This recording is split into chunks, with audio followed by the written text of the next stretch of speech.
tu t'attends à Dieu ce soir? Est-ce qu'il y a quelqu'un qui s'attend à Dieu? Ne t'occupe pas de ma voix. L'onction sera relâchée et avec effet immédiat. Alléluia. Amen. Je travaille beaucoup. Tu peux prendre place, ma fille. Alléluia. Amen. Est-ce que tu crois que Dieu va te visiter ce soir? Est-ce que tu es venu pour rencontrer le prophète ou Dieu? Alléluia. Amen. Si tu es venu parce que tu t'attends à Dieu, Dieu finit toujours par exaucer tous ceux qui viennent pour le rencontrer. Dieu finit toujours par visiter tous ceux qui viennent pour le rencontrer. Et c'est ce qu'il va faire ce soir. Tu le crois? Alléluia. Tu me saisis bien? Amen. Malgré ma voix, dis à ton voisin, ne t'occupe pas de la voix du prophète. Alléluia. Amen. Pour plusieurs qui ne le savent pas, l'église n'est pas dans un programme de jeûne, mais ça fait déjà plus de 30 jours que les serviteurs de l'église sont dans un programme de 40 jours. Donc l'église n'est pas dans le programme, mais tous ceux qui sont dans les départements sont dans un programme de 40 jours. Et je prêche tous les jours. Et je prie chaque soir. Donc ce n'est qu'évident. J'essaie de consommer de l'eau chaude. Du thé, ça ne marche pas. Mais on va aller comme ça. Comme on le dit souvent, tout à Kwenda. Ça te dérange pas? Amen. Est-ce que ça te dérange? Non. Le message est quand même clair. Dis avec moi. La délivrance par exorcisme. Alléluia. Alléluia. Ne sois pas allergique au mot. Amen. Exorcisme. Exorcisme. Alléluia. Alléluia. Amen. Ou bien dis avec moi la délivrance par expulsion. Expulsion des démons. Dis avec moi la délivrance des démons. Nous allons prendre Matthieu, chapitre 12, le verset 43. Non, chapitre 8 d'abord, verset 30 à 32. Je vois Dieu te libérer ce soir. Nous sommes dans un culte de délivrance. Après là, tu vas témoigner la grandeur de Dieu. Ce qui était bloqué sera débloqué. Amen. Matthieu 8, le verset 30. Je sais ce que Dieu m'a dit. Et je sais ce que Dieu m'a montré. Aucune personne ici qui est venue avec sa foi ne ressortira tel qu'il est rentré. Je dis aucune personne qui est venue avec sa foi ce soir ne ressortira tel qu'il est rentré. Dieu n'exauce pas les prières, mais Dieu exauce la foi. Je parle à quelqu'un. Dieu exauce la foi. Tu peux prier. Si ta prière n'est pas combinée à la foi, elle n'aura pas de résultat.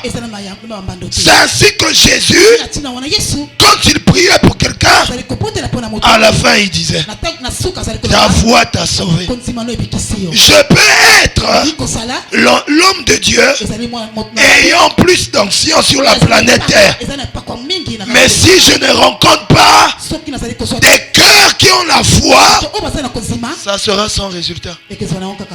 Jésus-Christ est le Fils de Dieu. Mais il est arrivé à Nazareth. À Nazareth là, les gens regardaient à sa taille. Un petit de 30 ans. Comme moi. Un petit de 30 ans. On l'a vu grandir ici. Il était charpentier. Aujourd'hui, il prétend dire qu'il est le Messie. Et c'est lui qui va nous libérer. Oh, arrête-nous ça. Ah, laissez-nous en paix. Et parce qu'il y avait l'incrédulité dans leur cœur, ils n'ont pas pu expérimenter la main et la puissance de Dieu. Mais Jésus s'est déplacé. Il est parti dans une autre ville qui était à proximité. Là-bas, il y a eu des guérisons. Il y a eu des miracles extraordinaires. J'aimerais dire à quelqu'un, ne sois pas comme Nazareth. Ne sois pas comme le peuple de Nazareth, mais sois comme ceux des villes qui étaient à proximité. Et la foi bannit l'incrédulité.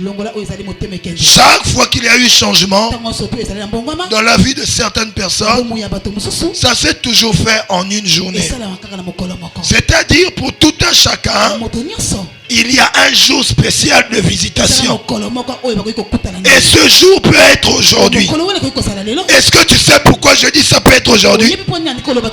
Parce qu'auprès de Dieu, le temps n'existe pas. Le temps, c'est pour les hommes. Dieu, il programme quelque chose dans le monde spirituel. Mais c'est maintenant sur la terre que le temps existe. Ça veut dire que par ta foi, tu peux emmener cette chose aujourd'hui. Parce que dans l'éternité de Dieu, Dieu n'a pas fixé un jour. Dieu a relâché un décret. Dieu a relâché la délivrance. Maintenant, c'est en fonction de ta foi. C'est ta foi qui va déterminer le quand, le comment, le jour, la date, la période. C'est ta foi. Alléluia. Alléluia. Et si seulement tu as foi, ce soir-là, ça ne se passera pas demain, mais ça se passera aujourd'hui. Je ne sais pas ce qui te tracasse, mais je suis venu comme un mandaté de Dieu, ayant l'onction authentique pour te libérer. Et une parole suffit. Et si tu le reçois avec soif, ce soir les chaînes seront brisées, les malédictions seront rompues et renversées, et les démons vont te libérer. Parce que je parle à quelqu'un. Ils vont te libérer. Ils vont libérer ta vie. Ils vont libérer ta destinée. Ils vont libérer tes affaires. Ils vont libérer tes enfants. Ils vont libérer ton travail. Jésus a dit, l'onction est sur moi. Le Père m'a oint pour libérer les captifs. Et ce soir, je viens avec une onction authentique, une onction spéciale pour ta libération. Après cette soirée, il y aura un avant et un après. Mais tout dépend de ta foi et de ta soif. Alléluia. Il y aura un avant et il y aura un après. J'aimerais te conseiller, quand tu viens dans la présence de Dieu, ne viens pas comme par habitude. Du genre, je n'ai rien à faire à la maison, je vais pour moi à l'église. On ne vient pas à l'église comme ça. On vient parce qu'on a conscience qu'on rentre une fois de plus dans la présence de Dieu. Qu'on rentre une fois de plus dans la présence de Dieu. Et personne ne peut rentrer dans sa présence et ressortir tel qu'il est rentré. Ça veut dire que si je rentre, je vais expérimenter une transformation. Quand tu viens à l'église, viens toujours avec cette idée en tête que je viens pour rencontrer le transformateur. Je viens pour être changé. Je viens pour être visité. Je viens parce que je crois qu'une fois de plus, quelque chose de nouveau va se passer. Est-ce que tu le crois? Amen. Est-ce que tu le crois? Amen. Alléluia. Amen. C'est aujourd'hui, pas demain. C'est aujourd'hui, pas demain. Cette situation peut encore changer. Aujourd'hui là, pas demain. Tout dépend de ta soif. Tout dépend de ta foi. Matthieu chapitre 8, 30 à 32. Il est écrit, Matthieu, dans le livre de Matthieu chapitre 8, versets 30 à 32. Il y avait loin d'eux un grand troupeau de pourceaux qui passaient. Il y avait loin d'eux un grand troupeau de pourceaux. qui passaient. Les démons priaient Jésus. Et les démons priaient Jésus. Disant, si tu nous chasses, envoie-nous dans ce troupeau de pourceaux. Envoie-nous dans ce troupeau de pourceaux. Il leur dit, allez. Ils sortirent et entrèrent dans les pourceaux. Et voici tout le troupeau se précipita des pentes escapées dans la mer. Et ils périrent dans les eaux. Merci. Matthieu chapitre 12, 43 à 45. Matthieu 12, 43 à 45, il est écrit. Oh, j'aime ta présence.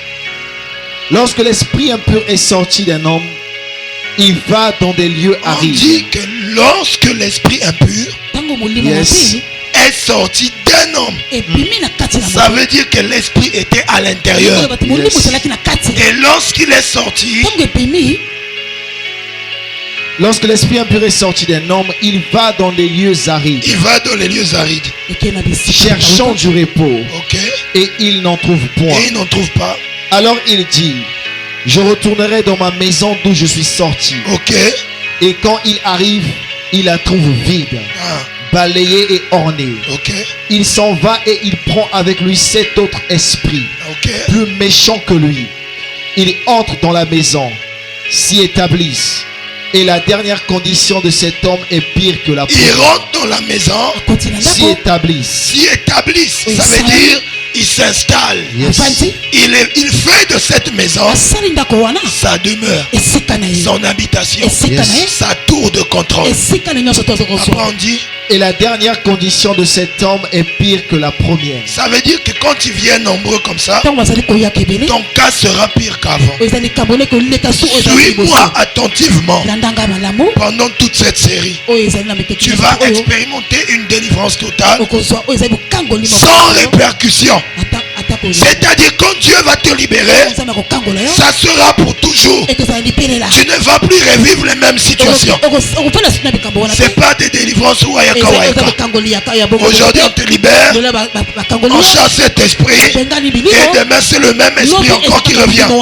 Tu vas expérimenter une transformation totale. Depuis 2 semaines, j'ai commencé à parler sur pourquoi la délivrance, sur l'importance de la délivrance. Et nous avons dit, nous avons marqué la différence entre le combat spirituel et la délivrance. Beaucoup de gens confondent ces termes. Lorsqu'ils rentrent dans une prière, des fois c'est le combat spirituel et ils appellent délivrance. Et là où il y a délivrance, ils disent qu'il y a combat spirituel. Et j'ai expliqué en long et en large la différence. Et nous avons dit pourquoi Dieu veut que son peuple soit libéré. Nous avons donné 3 raisons. Nous avons dit premièrement, Dieu veut que nous soyons libérés pour nous glorifier. Dans le livre de Psaume, dans Psaume 91 verset 15, la Bible dit ceci: je vais te délivrer, puis je vais te glorifier. Ça veut dire avant que Dieu ne te glorifie, il doit d'abord te délivrer. Dieu reconnaît que pour expérimenter la gloire, il faut qu'il te délivre d'abord. Avant que Dieu fasse d'Abraham une grande nation, il sort d'abord Abraham de la prison où il se trouvait. Il sort d'abord Abraham de l'esclavage où il se trouvait, du lieu où il se trouvait emprisonné. Il le sort de là. Et quand il le sort de là, c'est à partir de ce moment que Dieu dit que tu seras une grande nation. Il y a des lieux, si tu n'es pas encore sorti de là, il n'y a pas moyen pour toi de vivre la joie. Il n'y a pas moyen pour toi de vivre la paix. Il n'y a pas moyen pour toi d'expérimenter la percée, d'obtenir tout ce que tu veux. Quelqu'un qui est dans une prison, qui a la taille de son corps, ça veut dire qu'on l'a privé de bouger de mouvement. Les seuls mouvements qu'il peut effectuer, c'est en fonction de la taille de la prison. Il y a plusieurs personnes qui se retrouvent dans ce genre de cas. Et nous avons dit, lorsqu'on parle du combat spirituel, c'est lorsqu'il y a confrontation entre deux forces, entre deux puissances. Mais en ce qui concerne la délivrance, dans la délivrance, il n'y a pas combat. Dans la délivrance, celui qui désire la délivrance reconnaît que dans un aspect de sa vie, il est dépourvu de force. Il est privé de force. Il est incapable. Il se sent retenu par une force supérieure à lui. C'est ainsi qu'en désirant la délivrance, soit Dieu met devant lui un roi, un homme de Dieu qui par l'autorité que Dieu l'a conférée le libère de cette prison. Soit Dieu envoie son ange, comme il a fait pour Pierre, comme il a fait pour les autres, afin de les libérer. Soi-même,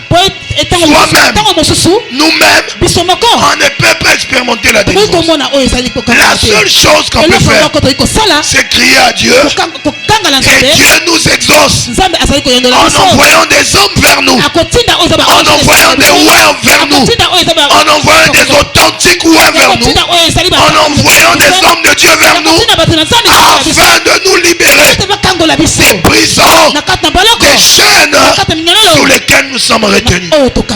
Lazare était dans la prison. C'était fini pour lui.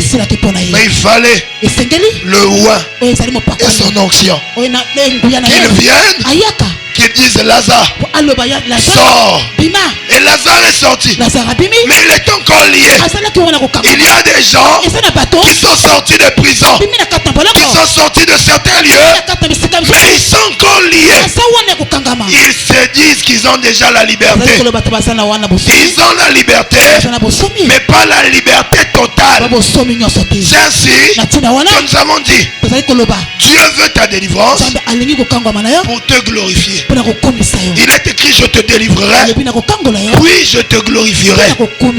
Donc Dieu va te libérer, puis il va te glorifier. Et nous avons dit que quand on parle de glorifier, on veut tout simplement dire 5 choses. Dieu va t'honorer, Dieu va te donner la grandeur, la célébrité, l'éclat et l'influence.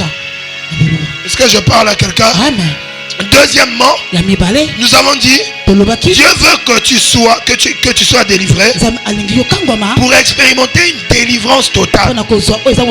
J'ai parlé de Lazare. Il était déjà hors de la de tombeau, mais il était encore lié. Et après que Jésus l'ait chassé, après que Jésus l'ait sorti, Jésus a ordonné à ses serviteurs.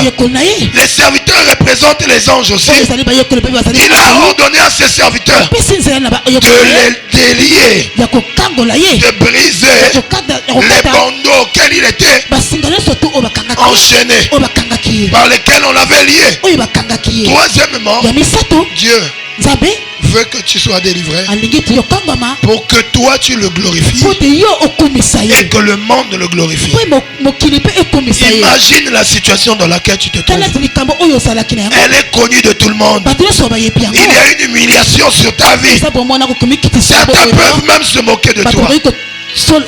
Lorsque Dieu opère un miracle, lorsque Dieu te libère de cette situation, toi-même en premier qui as expérimenté la main de Dieu, tu commences par le glorifier, le louer, le rendre grâce, mais le monde aussi autour de toi qui t'avait vu dans le tombeau Lazare, ils vont commencer à reconnaître la grandeur et la puissance de ton Dieu.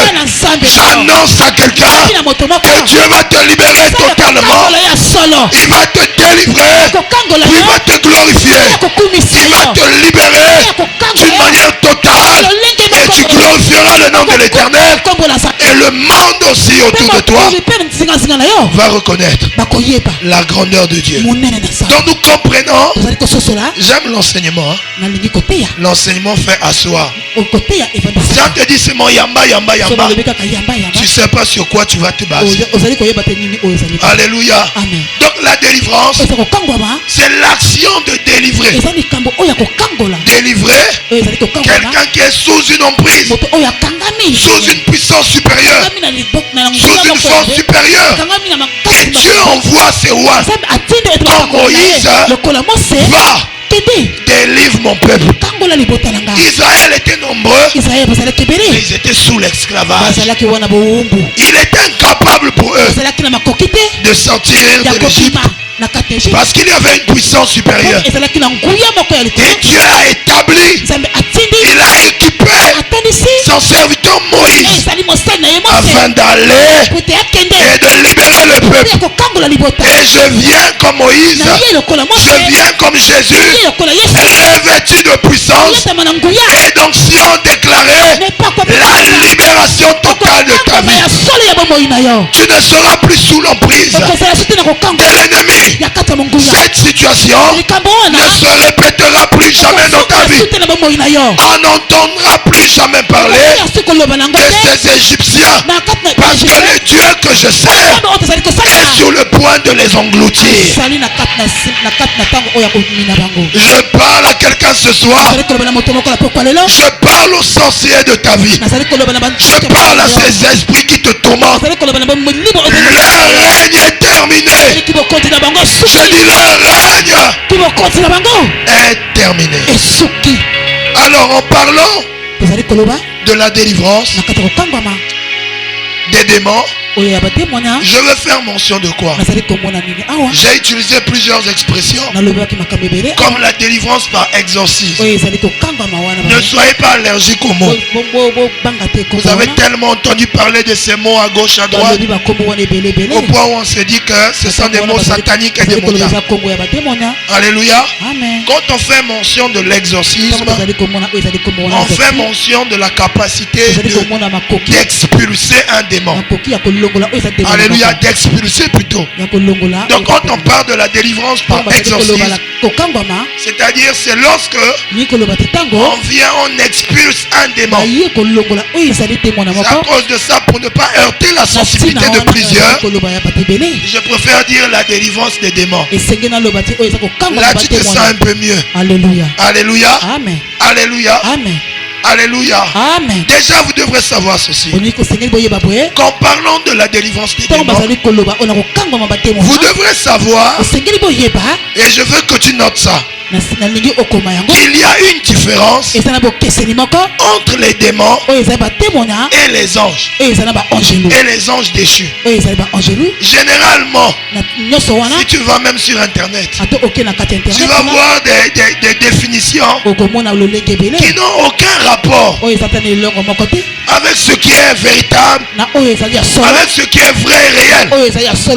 Tu vas voir qu'on te dira que les démons, ce sont les anges déchus. Les démons ne sont pas des anges déchus. Et les anges déchus ne sont pas des démons. Sors ça de ta tête. Quand on parle des anges déchus, les anges déchus, c'est le 1/3 des étoiles dont parle l'Apocalypse 12, qui fut précipité par terre avec Lucifer. Ça veut dire quoi? Anges déchus, ce sont des anges qui ont perdu leur position. Ce sont des anges qui ont perdu leur place et qui furent précipités sur la terre. Alléluia. C'est en ces mots-là et c'est en ce sens-là qu'on fait mention de anges déchus. Les démons ne sont pas des anges déchus. Les démons n'ont jamais été au ciel. Les anges, si, ils étaient dans la présence de Dieu, mais les démons non. Alléluia. Amen. Alléluia. Amen. Vous devrez savoir que les démons ne sont pas des anges déchus, et les anges déchus ne sont pas des démons. Les anges déchus ne convoitent pas le corps humain. Parce que les anges ont la possibilité de prendre des formes. C'est ainsi que quand tu vois dans la Bible, il y a des anges qui étaient envoyés par Dieu, mais ils venaient sous la forme humaine. Il y a des anges qui sont venus visiter Abraham. D'autres sont arrivés à Sodome et Gomorrhe, mais ils avaient des formes humaines. Après, ils changeaient de forme lorsqu'ils repartaient. Ils avaient des formes semblables à celles des hommes. Et ils repartaient. On ne sait sous quelle forme ils prenaient. Alléluia. Certains les ont vus avec des ailes. Bref.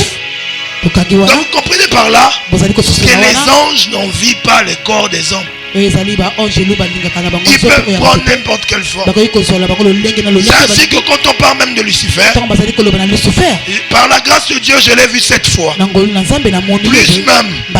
Alléluia. La dernière fois, c'est il y a quelques semaines. Et vous allez voir que ces gens qui ont eu des expériences, ils vont vous dire que c'est un bel homme. Mais quand tu viens dans le jardin d'Éden, on dit qu'il avait pris la forme d'un serpent. Quand tu viens dans l'Apocalypse, on le présente comme un dragon.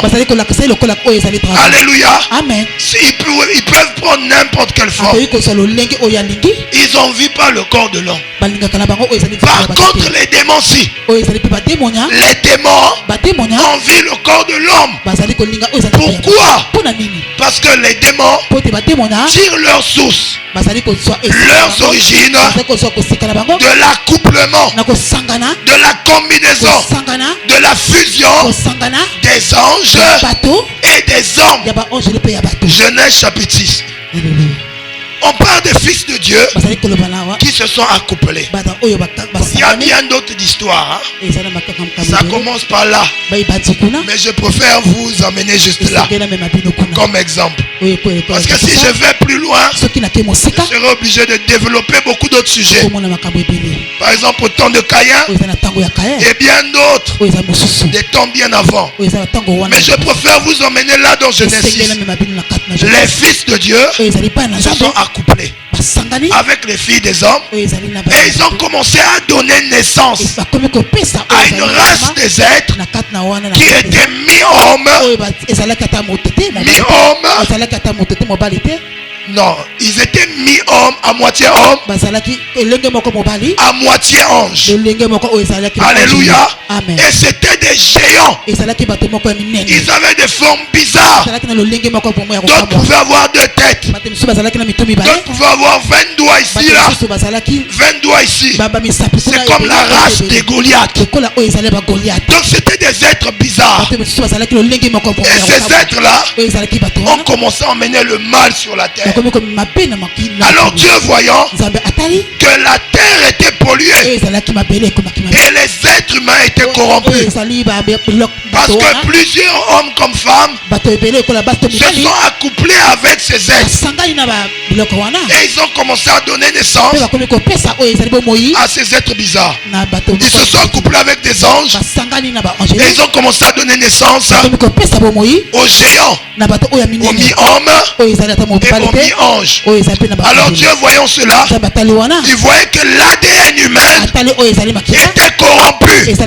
Alors il décide de supprimer l'homme de la surface de la terre et il garde juste 8 personnes qui étaient justes, qui étaient intègres.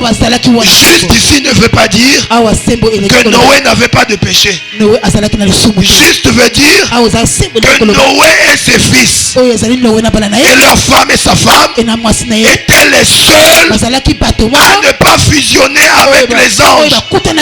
Et ils étaient les seuls à garder leur nature humaine et leur ADN pur.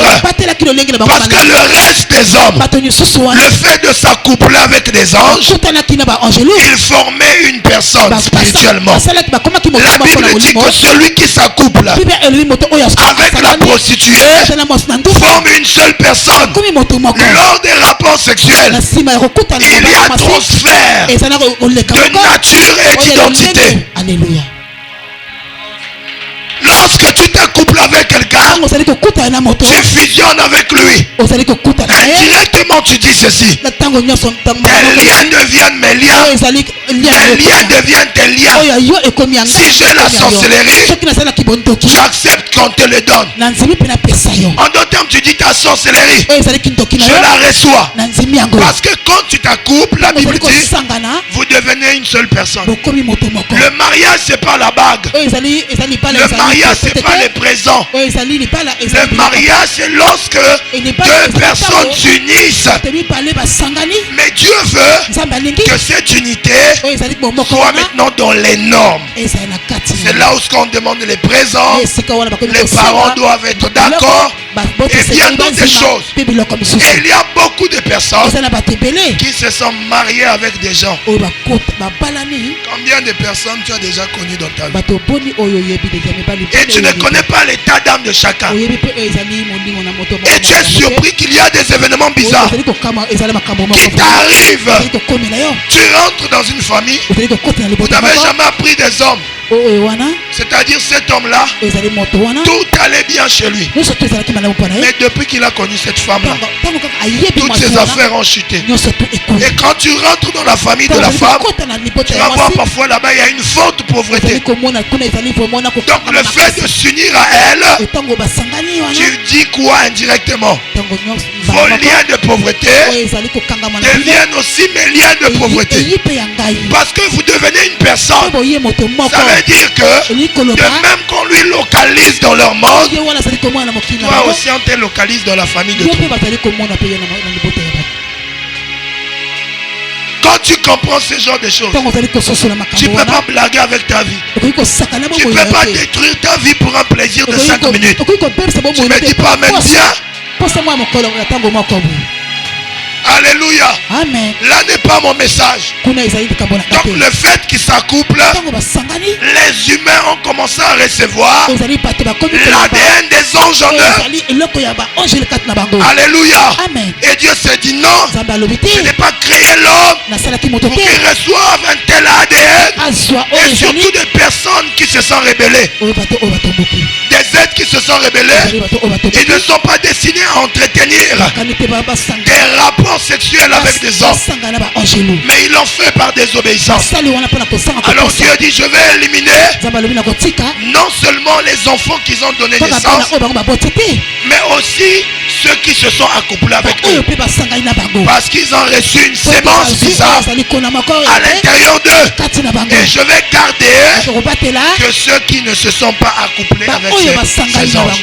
C'est là où il a gardé Noé, sa femme, les 3 enfants de Noé et leurs 3 femmes. Et lorsqu'il y a eu déluge, les êtres humains sont morts, les géants aussi sont morts. Et lorsque les géants sont morts, leur esprit erre dans l'atmosphère et sont à la recherche d'un corps. C'est cela qu'on appelle par les démons. Tu peux acclamer. Alléluia. Est-ce que c'est clair? Alléluia. Les démons ne sont pas des anges déchus et les anges déchus ne sont pas des démons. Alléluia. Amen. Pourquoi ils cherchent des corps? C'est pour satisfaire leurs besoins. Parce qu'à l'époque, ces géants, certains ont commencé à prendre aux hommes l'occultisme, la magie, comment fabriquer les armes, comment mener la guerre. Certains abusaient des femmes. Ils ont emmené la violence sur la terre. Donc chaque être avait ses caractéristiques. C'est ainsi que lorsqu'ils meurent, c'est leur corps qui meurt, leur esprit erre dans l'atmosphère. Ils ont besoin des corps pour manifester leur nature, pour satisfaire à leurs besoins. De même que quand ils avaient des corps, ils pouvaient tuer par colère, parce que c'était des colériques. Or étant esprit comme ça, il ne peut pas le faire. Il a besoin d'un corps dans lequel il va rentrer. Et tu es surpris, toi qui étais doux, tu deviens colérique comme Yagi, jusqu'au point de tuer ton frère. Ça, c'est les démons. Les anges déchus ne sont pas les démons. Les démons ne sont pas les anges déchus. S'il faut donner une définition sur les démons, je dirais que les démons sont des êtres surnaturels. Des êtres surnaturels, malfaisants, qui travaillent activement pour influencer des lieux et les esprits des humains. Ce sont des esprits mauvais. Certaines personnes disent ce sont des esprits bons ou mauvais. Il n'y a pas de démons bons. Il n'y a pas de démons bons. Tout esprit, tout démon plutôt, ne travaille pas pour le bien de l'homme. Il travaille pour faire avancer l'agenda de l'homme. Notre mandat, c'est de les mettre mal à l'aise partout où ils se trouvent, que ce soit dans des lieux, que ce soit dans les vies. Et j'annonce à Sato et sa belle-mère, peu importe là où ils se trouvent, que ce soit dans ta famille, que ce soit dans ton quartier, que ce soit dans ta vie, il va libérer.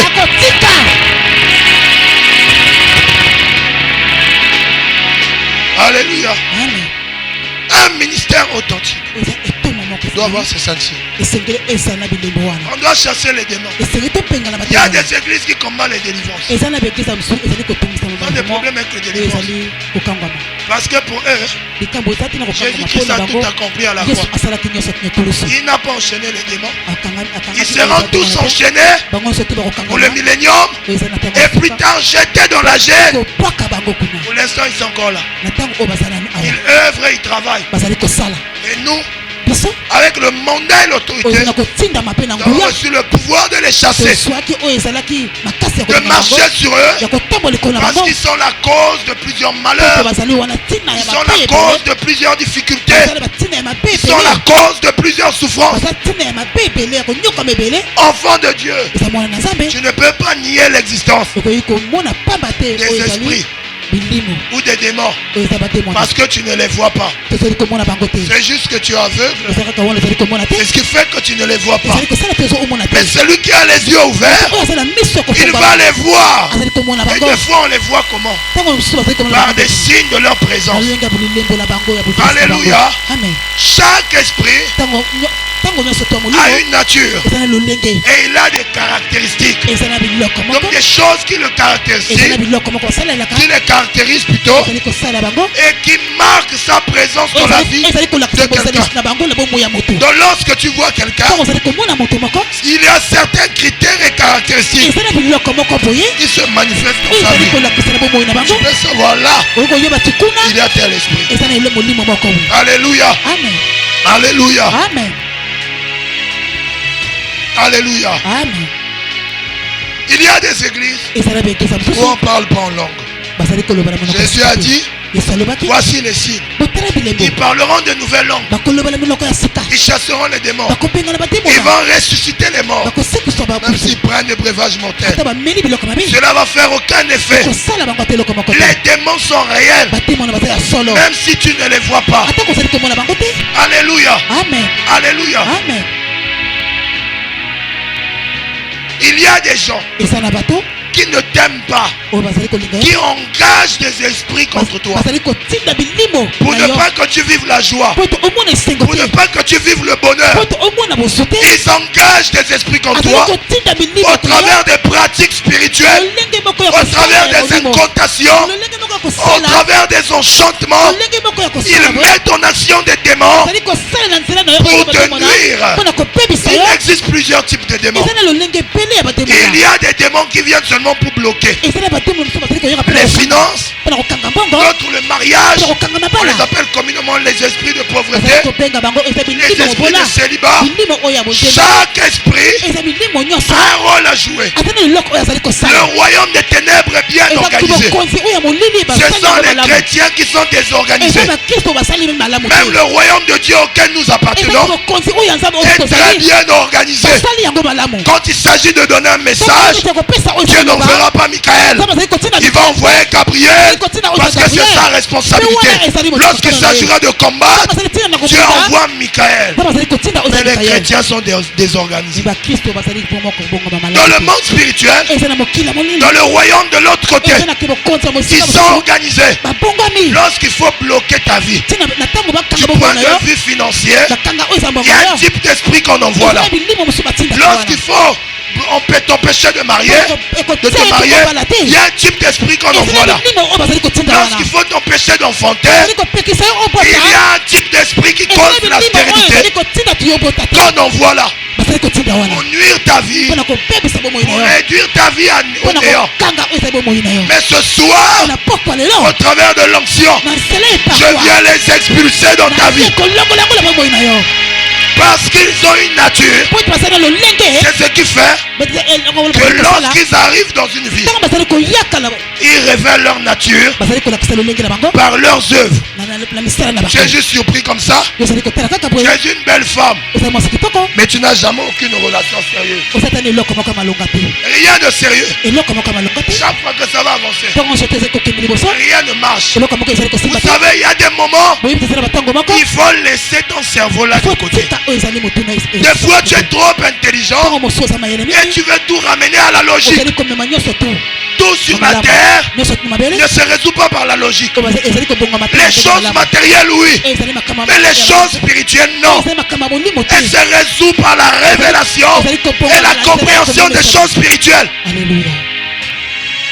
Ça ne marche pas une année malgré que tu fais tout. Ça ne marche pas. Alors cherche spirituellement quelle est la source, quelle est la cause et comment la régler. Je vais dire à quelqu'un ceci. Voilà ce que Dieu m'a dit. Chaque esprit se manifeste d'une certaine façon. Lorsqu'un esprit t'habite, si c'est l'esprit de pauvreté, peu importe ta motivation de déposer des dossiers, peu importe ta gentillesse, ça sera sans résultat. Alléluia. Tu vas te poser les questions. J'ai des relations. On me demande même de l'argent. Je donne plus que tout. Plus que tout le monde. Je donne comme pour encourager la personne. Pas pour corrompre la personne. On nous recommande qu'il faut au moins apporter tant. Mais moi j'apporte sans résultat. On ne blague pas avec le monde spirituel. Il y a quelqu'un qui est venu me voir. Malgré qu'il a mis en place tous ces dossiers, à la veille du voyage, il a déjà le visa. Le visa sur son passeport. La nuit, il arrange ses affaires. Il prend le passeport et tous ses billets d'avion. Il met dans l'enveloppe. Il met sur le tiroir de son lit. Jusqu'au tacote. Parce qu'il se dit, quand je vais me réveiller, mes affaires sont déjà prêtes. Je vais juste prendre et je m'en vais. Alors il est sorti. Quand il sort, il va brûler tous les déchets qu'il y avait dans sa chambre. Parce qu'il va voyager. Et lorsqu'il brûle, il est plus parti. Il vient dormir. Avant de dormir, il se dit, je me rappelle bien, j'ai laissé mon fils. Je vérifie quand même encore. Quand il tire, il n'y a plus rien. Il fouille dans la chambre, il n'y a plus rien. Il descend vers le feu. Il voit le passeport brûlé. Il voit le billet brûlé. Mais il me dit, prophète, je me rappelle bien, j'avais mis ça là. Et ça, c'était pour la deuxième fois. La première fois, son billet a disparu. Pendant qu'il était sur le point d'aller emprunter l'avion, le billet, le passeport, tous les documents ont disparu. D'une manière surnaturelle. Étant déjà à Brazza pour emprunter le vol, il appelle ses soeurs à gauche, à droite. Il dit, non, ne retrouve pas ça. Il dit, mais j'avais tout ici. Je ne retrouve plus rien. Il a raté le vol. Deuxièmement, c'est l'histoire que je viens de raconter. Je l'ai dit maintenant, tu es venu chez un sacrificateur. Laisse-moi maintenant contrôler ton projet. Je l'ai dit, si tu ne le fais pas, voilà ce que je vois. Et je l'ai dit ce que je voyais. Je l'ai vu arriver à la frontière parce qu'il a établi une nouvelle procédure en passant par un autre pays. Mais je l'ai vu qu'en passant dans ce pays-là, quand il sera sur le point de rentrer, de traverser la frontière pour aller dans l'autre pays, puis rentrer aux États-Unis, j'ai vu qu'on l'a refoulé. Parce que sur son visage, c'était pas sa photo. Et j'ai reçu quelqu'un là plus de 5 fois. Lorsque son voyage aboutit, elle se dit c'est fait, je vais voyager d'une manière surnaturelle. Soit l'argent disparaît dans le compte, soit le billet disparaît, le passeport disparaît. Et la dernière fois, quand elle a pu voyager, elle est mariée. Elle est mariée, suis-moi. Elle est mariée. Son mari en France. Elle est restée ici là. 5 ans. Ils sont mariés. Elle n'arrive pas à rejoindre son mari. Malgré l'argent qu'ils ont. Et son dernier voyage, elle est passée par un pays. Quand elle arrive là, elle a bien traversé. La dernière ligne, c'était le service d'immigration. Elle a aussi traversé. Quand on a vu son passeport, maintenant qu'elle est sur le point de sortir, emprunter juste un transport pour rentrer en France. Le même policier qui a vu qu'il a laissé passer, lui poursuit, reviens. Il voit donne-moi ton passeport. Il voit le passeport et il dit c'est pas toi sur le visage, sur la photo. C'est pas toi. Elle dit comment ça? C'est moi. Il dit c'est pas toi. Il appelle les chefs. Ils viennent tous. Elle voit son visage. Et tous en niaient que c'est pas elle.